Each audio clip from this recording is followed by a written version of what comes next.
Hi friends, welcome to G square. Yamagola అనే పేరు వినగానే ప్రేక్షకుల ఊహాశక్తి పరుగులు తీస్తుంది. భారతదేశంలోని విభిన్న సంస్కృతులు, ఉపసంస్కృతులు, చరిత్ర, పురాణాలు మనలో ప్రతి ఒక్కరికి అపారమైన ఊహాశక్తిని అందించాయి. హిందూ పురాణాలు సామాజిక అంశాలను ఆధారంగా చేసుకొని ఒక వినూత్నమైన సినిమా కథను రూపొందించవచ్చా అనే ఆలోచనతోనే తెలుగు సినిమా ప్రముఖులు చాలా సంవత్సరాల క్రితమే ప్రయోగాలు ప్రారంభించారు.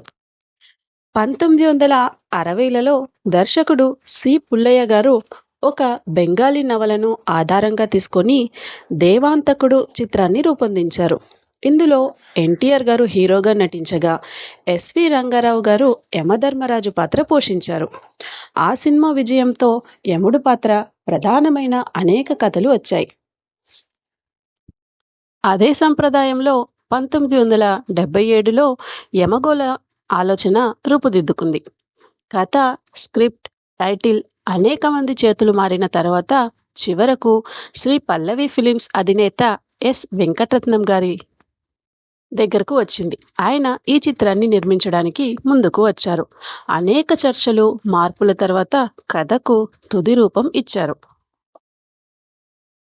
ఫ్రెండ్స్, ఈ వీడియోని చివరి వరకు చూడండి. వీలైతే లైక్ చేయండి, కుదిరితే సబ్స్క్రైబ్ చేయండి. ఇక కథ విషయానికి వస్తే, సత్యం అనే యువ నాయకుడు పంచాయతీ బోర్డు అధ్యక్షుడిగా ఉంటాడు. గ్రామంలో అవినీతి పనులు చేసే మాజీ అధ్యక్షుడు రుద్రయ్య అంటే రావు గోపాలరావు గారు. ఆయన అక్రమాలను అడ్డుకుంటాడు సత్యం అంటే మన ఎన్టీఆర్ గారు. రుద్రయ్య కుమార్తె సావిత్రి అంటే జయప్రద గారు. సత్యం, సావిత్రి వీళ్ళిద్దరూ ఒకరినొకరు ప్రేమించుకుంటారు. అయితే ఈ సంబంధాన్ని రుద్రయ్య అంగీకరించక సత్యాన్ని హత్య చేయిస్తాడు. మరణించిన సత్యం స్వర్గానికి చేరుకుంటాడు. అక్కడ ఇంద్రుడిని కోపగించడంతో నరకానికి పంపబడతాడు. నరకంలో యముని సైన్యానికి కార్మికుల హక్కులు, సమానత్వం, కమ్యూనిస్టు సిద్ధాంతాల గురించి బోధించి వారిని యమునికి వ్యతిరేకంగా తిరుగుబాటు చేయిస్తాడు. దాంతో యమలోకం మొత్తం అస్తవ్యస్తం అవుతుంది. చివరకు యముడు సత్యాన్ని తిరిగి భూమిపైకి పంపిస్తాడు. అక్కడ కొత్త పేరుతో తిరిగి వచ్చిన సత్యం రుద్రయ్యకు తగిన గుణపాఠం చెబుతాడు. అయితే ఈ కథకు మూల ప్రేరణగా 1934లో వచ్చిన హాలీవుడ్ చిత్రం డెత్ టేక్స్ ఏ హాలిడే నిలిచింది. అయితే ఎన్టీఆర్ గారి స్థాయికి తగిన విధంగా ఈ కథను అనేకసార్లు మార్చి చివరకు ప్రస్తుత రూపంలోకి తీసుకువచ్చారు. ఆసక్తికరమైన విషయం ఏమిటంటే, దానవీర శూరకర్ణ చిత్రంలో అభిమన్యుడిగా మంచి గుర్తింపు తెచ్చుకున్న బాలకృష్ణ గారిని కూడా సత్యం పాత్ర కోసం పరిశీలించారు. కానీ చివరకు ఎన్టీఆర్ గారిను ఎంపిక చేశారు.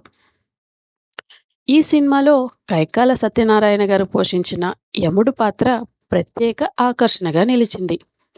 ఆయన పలికిన యముండా అనే డైలాగ్ ఎంతగానో ప్రజాదరణ పొందింది. తర్వాత అనేక చిత్రాల్లో కూడా ఈ పదాన్ని ఉపయోగించారు. నిజానికి ఈ పదం సావిత్రి నాటకంలో యముడు రంగప్రవేశం చేసే సమయంలో ఉపయోగించే సంభాషణ నుంచి తీసుకున్నారు. అయితే యమగోళ చిత్రీకరణ ఎన్టీఆర్ గారి పుట్టినరోజైన మే 28న ప్రారంభమైంది. ఆశ్చర్యకరంగా నిర్ణయించిన షెడ్యూల్ పూర్తి కాకముందే షూటింగ్ ముగిసింది. ఆశ్చర్యకరంగా నిర్ణయించిన షెడ్యూల్ పూర్తి కాకముందే షూటింగ్ ముగిసింది. అయితే విడుదల మాత్రం ఆలస్యమైంది. కారణం, అప్పటికే అడవి రాముడు సినిమా భారీ విజయంతో అనేక థియేటర్లలో ప్రదర్శితమవుతుండడం. నిర్మాత వెంకటరత్నం గారు యమగోళను కూడా థియేటర్లలో విడుదల చేయాలని నిర్ణయించడంతో దాదాపు 4 నెలలు వేచి చూడాల్సి వచ్చింది. అయినప్పటికీ ఆయన వెనక్కి తగ్గలేదు. ఆ నిర్ణయం సరైనదేనని తర్వాత నిరూపితమైంది. లవకుశ, దానవీర శూరకర్ణ, అడవిరాముడు తర్వాత ₹1 కోటి పైగా వసూలు చేసిన తెలుగు సినిమా జాబితాలో యమగోళ కూడా చేరింది. విశేషం ఏమిటంటే ఈ 4 సినిమాల్లోనూ హీరోగా ఎన్టీఆర్ గారు నటించారు. అడవి రాముడు తర్వాత ఎన్టీఆర్ గారు, జయప్రద గారు జంటకు ప్రేక్షకులలో మంచి ఆదరణ ఏర్పడింది. అదే జంట యమగోళలో మళ్ళీ కనిపించడంతో ప్రేక్షకులు మరింతగా ఆదరించారు. చక్రవర్తి గారు స్వరపరిచిన ఓలమ్మి తిక్కరేగిందా వంటి మాస్ పాటలు చిత్ర విజయానికి ప్రధాన కారణాలుగా నిలిచాయి. అలాగే శ్రీశ్రీ గారు రచించిన సమరానికి నేడు ప్రారంభం పాట కూడా అద్భుతమైన ప్రజాదరణ పొందింది. సిల్వర్ జూబ్లీ వేడుకల సందర్భంగా సాధారణంగా జ్ఞాపికలు లేదా షీల్డులు ఇవ్వడం ఆనవాయితీ. అయితే యమగోళ విజయంతో ఆనందించిన నిర్మాత వెంకటరత్నం గారు షీల్డుల బదులు కళాకారులకు బంగారు ఆభరణాలు బహుమతిగా అందించడం విశేషం.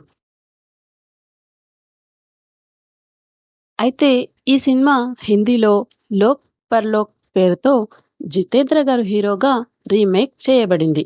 కానీ అక్కడి ప్రేక్షకులు యమధర్మరాజును ఒక సాధారణ మనిషి ఆట పట్టించడం అంగీకరించలేకపోయారు.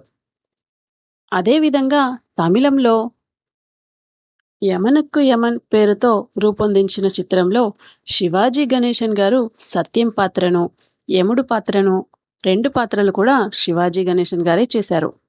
అయినప్పటికీ తమిళ ప్రేక్షకులు కూడా ఆ కాన్సెప్ట్ను స్వీకరించలేకపోయారు.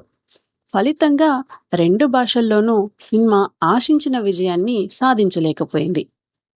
అయితే తెలుగులో మాత్రం ఎన్టీఆర్ గారి మాస్ ఇమేజ్, అద్భుతమైన హాస్య సన్నివేశాలు, వినూత్నమైన సామాజిక ఫ్యాంటసీ కథనం, ప్రేక్షకుల ఆమోదం కలిసి యమగోళను తెలుగు సినిమా చరిత్రలో ఒక ట్రెండ్ సెట్టర్గా నిలిపాయి. అయితే ఈ సినిమాలో సత్యం పాత్ర కోసం శోభన్ బాబు గారిని కూడా అనుకున్నారట. కొన్ని అనివార్య కారణాల వల్ల శోభన్ బాబు గారు ఈ సినిమాలో నటించలేకపోయారు. ఆ తర్వాత బాలకృష్ణ గారిని అనుకున్నారు. ఆ తర్వాత ఎన్టీఆర్ గారి దగ్గరికి వచ్చింది. యమగోళ సినిమా 40 వారాలు నడిచింది థియేటర్లలో. ఎన్నో రికార్డులను సృష్టించింది. ఇకపోతే ఈ సినిమాలో పాటలన్నీ కూడా ఇప్పటికీ వినేవాళ్ళు ఉన్నారు అంటే ఆశ్చర్యపోనక్కర్లేదు. అడవే అందాల సూరభామిని, ఓలమ్మి తిక్కరేగిందా, చిలక కొట్టుడు కొడితే, సమరానికి నేడే ఆరంభం, వయసు ముసురు, గుడివాడ వెళ్ళాను ఈ పాటలన్నీ కూడా ఇప్పటికీ వినే ప్రేక్షకులు ఉన్నారు. ఈ సినిమా విడుదలై గొప్ప విజయవంతమైంది. అప్పటి సమకాలీన రాజకీయాలపై సినిమాలో వేసిన వ్యంగ్యాస్త్రాలను కూడా ప్రేక్షకులు చాలా ఆస్వాదించారు. ఫ్రెండ్స్, ఇదండి యమగోళ సినిమా యొక్క విశేషాలు. ఈ వీడియో కనుక మీకు నచ్చినట్లయితే లైక్ చేయండి, షేర్ చేయండి, సబ్స్క్రైబ్ చేయండి. మీ విలువైన కమెంట్స్ని కమెంట్ బాక్స్లో కమెంట్ చేయండి. Thank you for watching.